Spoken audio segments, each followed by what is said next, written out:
বন্ধুরা, তো আজকে সজনের ডাঁটা চচ্চড়ি করবো। অসময়ে সজনের ডাঁটা চচ্চড়ি, এই রেসিপিটা একদম আমার মায়ের পুরোনো দিনের রান্না। সেই রান্নাটা তোমাদের সঙ্গে তুলে ধরবো। সজনের ডাঁটা নিয়ে নিয়েছি, দেখতেই পাচ্ছ। সজনের ডাঁটাটা বেশ ভালো করে কেটে ধুয়ে নেব। কেটে নিলাম, দেখতে পাচ্ছ বেশ মোটা মোটা, খুব মাড়ি আছে ডাঁটাগুলো, দেখতেও ভালো লাগছে, খেতে অবশ্য। কী কী মশলা লাগবে: আদা, জিরা, সর্ষে, লঙ্কা, ব্যাস হয়ে গেল। দিয়ে এবার কড়াইতে তেল দিলাম। কড়াইতে তেল দেওয়ার পরে সর্ষে আর লঙ্কা ফোড়ন দিলাম। ফোড়নটা দেওয়া হয়ে গেল, তেলটা যখন গরম হয়ে গেল তখন ওই তেলের মধ্যে দিয়ে দিলাম আলু। আলুটা ভালো করে লাল লাল করে ভেজে নেব। লাল লাল করে ভেজে নেওয়ার পরে তখন সজনের ডাঁটাটা দেবো। সজনের ডাঁটাটা দিয়ে দিলাম।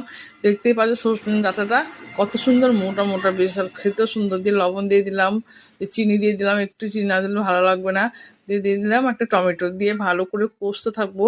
এটা কষে কষে রান্না করবো, বেশ ডাঁটাটা ভালো লাল লাল ভাজা হয়ে যাবে। দিয়ে দিলাম একটু হলুদটা দিয়ে আর একটু ভালো করে কষবো, দিয়ে নাড়বো।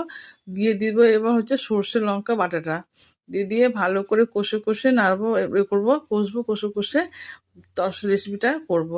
তো শুধুমাত্র সজনে ডাঁটা চচ্চড়ি খেতে কার কার ভালো লাগে অবশ্যই কমেন্টে জানাবে। আর এটা একদম ঘরোয়া রান্না, আমার মায়ের হাতে পুরোনো দিনের রান্না। আগে আমার মা এই রান্নাটা খুব করতো। আমি ডাঁটা রান্না করতে পারতাম না, সজনে ডাঁটা রান্না করতে পারতাম না। দিয়ে এই রান্নাটা মা শিখিয়েছে। যাই হোক, জল দিয়ে দিলাম, জলটা দিয়ে একটু ফুটবে। আর কালারটা কত সুন্দর হয়েছে না? কিন্তু একদম কাঁচা লঙ্কার তরকারি করেছি। কাঁচা লঙ্কা দিয়ে সজনে ডাঁটা করলে মানে টেস্টি হয়। দেখতেই পাচ্ছ কালারটা হয়েছে। আর নামানোর আগে একটু আমি সর্ষের তেল দিয়ে দেবো। যে কোনো চচ্চড়িতে আমি সর্ষের তেল দিই নামানোর আগে, তাহলে খেতে টেস্টি হয়, খেতেও ভালো লাগে। দেখতে পাচ্ছ রেসিপিটা আমার হয়ে এসছে। তো সজনে ডাঁটা চচ্চড়ি খেতে কার কার ভালো লাগে অবশ্যই কমেন্টে জানাবে। ভালো লাগলে লাইক, শেয়ার, কমেন্ট করবে।